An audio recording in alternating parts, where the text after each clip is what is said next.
There's a kind of friendship that only forms in the middle of the night, on a tour bus, when two people are too tired to pretend everything is fine. And that's exactly how it started for Kenny Rogers and Dottie West.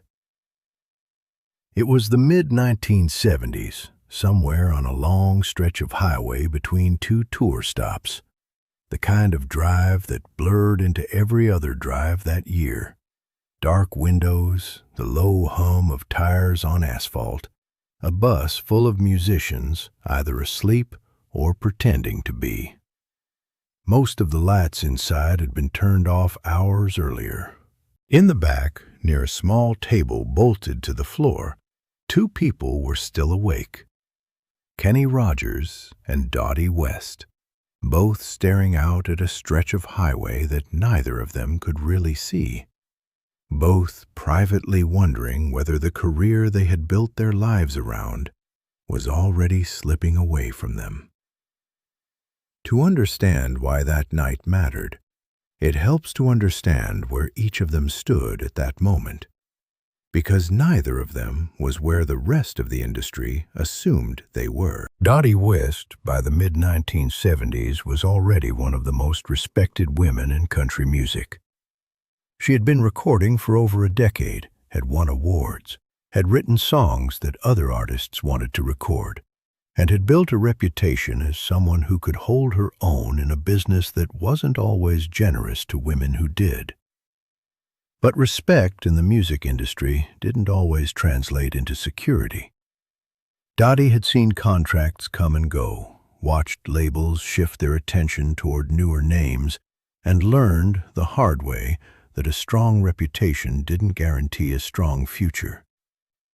By the time of this particular tour, she was doing what a lot of established artists did during uncertain stretches, staying on the road, staying visible, staying busy, because the alternative was watching the phone stop ringing. Kenny Rogers, at this point, was in an even less certain place. He had spent years as the lead singer of the First Edition, a group that had found real success, hit records, television appearances, a recognizable name. But by the mid-1970s, that success had cooled. The group was winding down in the slow, undramatic way that bands often do, not through some single dramatic breakup, but through a gradual realization that the momentum that had carried them for years had quietly stopped. Kenny was, in a very real sense, starting over. A solo artist without a clear solo identity yet, touring on a circuit that didn't quite know what to do with him, playing rooms that were sometimes half full, sometimes indifferent, sometimes simply unaware of who he used to be. For an artist in that position, every night on the road carried a particular kind of weight. A good show didn't guarantee anything. A bad show could feel like confirmation of every fear that had been building for months. And in between the shows, on the buses, in the diners, in the motel rooms, there was a lot of time to sit with those fears, with very little to distract from them. On this particular night, the tour had been a long one. The show had ended late, the loadout had taken longer than expected, and by the time the bus pulled back onto the highway, most of the band had collapsed into whatever seat or bunk they could find.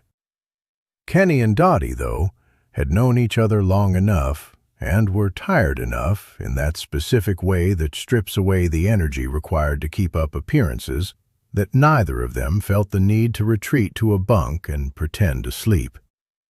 They sat across from each other at the small table, a couple of cold cups of coffee between them, the only light coming from a reading lamp someone had left on near the front of the bus.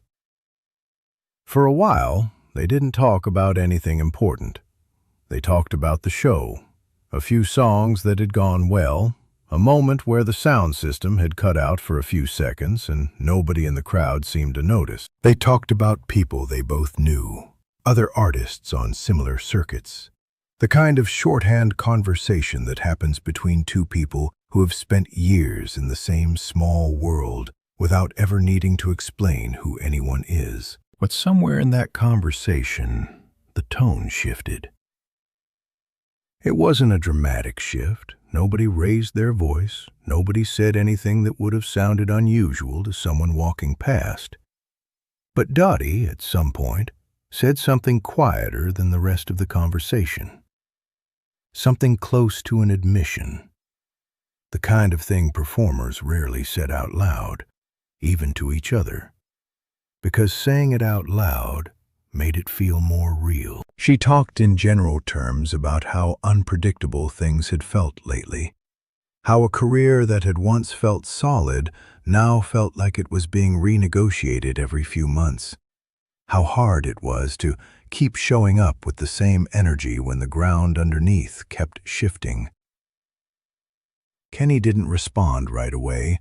For someone in his position, a singer whose old group was fading, whose new identity hadn't yet taken shape, who had spent the night performing for a room that may or may not have known who he was, hearing someone as established as Dottie West describe that same feeling of uncertainty was its own kind of revelation.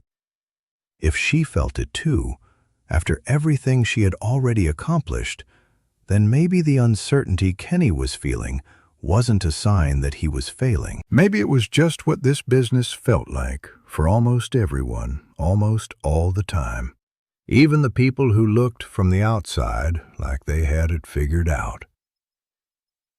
What followed wasn't a pep talk, and it wasn't advice in any formal sense. It was simply two people being honest with each other in a way that the demands of the job rarely allowed. Kenny talked about the first edition, not in the polished way he might have talked about it in an interview, but in the more complicated way people talk about something that's ending. The relief of not having to keep pretending it was still working, mixed with the fear of not knowing what came next. He talked about what it felt like to walk into a room where some people remembered him from before, and others didn't recognize him at all. And how strange it was to not be sure, some nights, which version of that he was hoping for. Dottie listened the way she listened to most things, without rushing to fix it, without offering easy reassurance. And then she said something that Kenny would remember for the rest of his career. She told him, in essence, that she had heard something in his voice, not in the songs he'd been singing with the first edition, but in the way he talked, the way he told stories, even in casual conversation. She told him that whatever came next for him didn't have to look like what had come before, and that the thing that had made him good in a group might be the same thing that could make him work as a solo artist, if he found the right material and the right people to work with. It wasn't a guarantee, it wasn't a plan, but it was the kind of thing that, said by the right person at the right moment, can change how a person thinks about their own future. Not because it answers every question, but because it gives them permission to ask the questions at all. Dottie didn't stop there. In the months that followed, she did something that mattered far more than any single conversation on a bus. She made an introduction. Dottie West had connections at United Artists Records, where she recorded, and she spoke to people there, including producer Larry Butler, about Kenny, vouching for him in the quiet, unglamorous way that industry relationships often work, long before anyone outside a small circle of people would ever know it had happened. It wasn't a guaranteed deal. It wasn't a finished plan, but it was a door, opened by someone who didn't have to open it, at a moment when Kenny didn't have many doors left to try. What happened after that, Kenny's solo deal with United Artists, the records that followed, the slow building of the identity that would eventually produce The Gambler and the string of hits that came after it, is the part of the story most people know. What most people don't know is where it started. Not in a record label office, not in a meeting with executives, but in the back of a tour bus, late at night, with 2 cold cups of coffee and a conversation that neither person treated as important at the time. For Dottie West, that night, and the support that followed it, was simply an extension of who she already was. She had spent years navigating an industry that didn't always make room for everyone, and she understood, in a way that few people in her position bothered to act on, how much it mattered to have someone vouch for you when you couldn't yet vouch for yourself. She didn't make a show of helping Kenny. She simply did it, the way she did most things, quietly, practically, without expecting anything in return. For Kenny Rogers, that bus ride became something he referred back to for the rest of his life, not as the moment that made him famous, but as the moment he stopped feeling like he was the only person in the business who didn't know what he was doing. Years later, when Kenny was asked about the early, uncertain years of his solo career, he would describe that period not as a lonely struggle, but as a time when the right people like Dottie, showed up in small, unannounced ways at exactly the moments those small things mattered most. The 2 of them remained close for the rest of Dottie's life, performing together, supporting each other through the ups and downs that every long career eventually includes.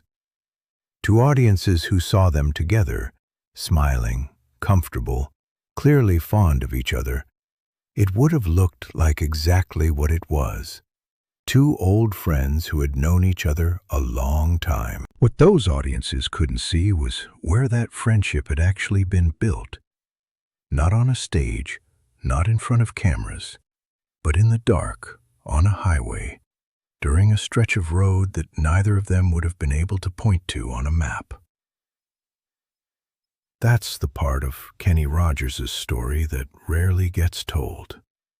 Not the awards, or the chart positions, or the records that came later. Just 2 tired people on a bus, late at night, choosing to be honest with each other, and one of them choosing, in the months that followed, to do something about it.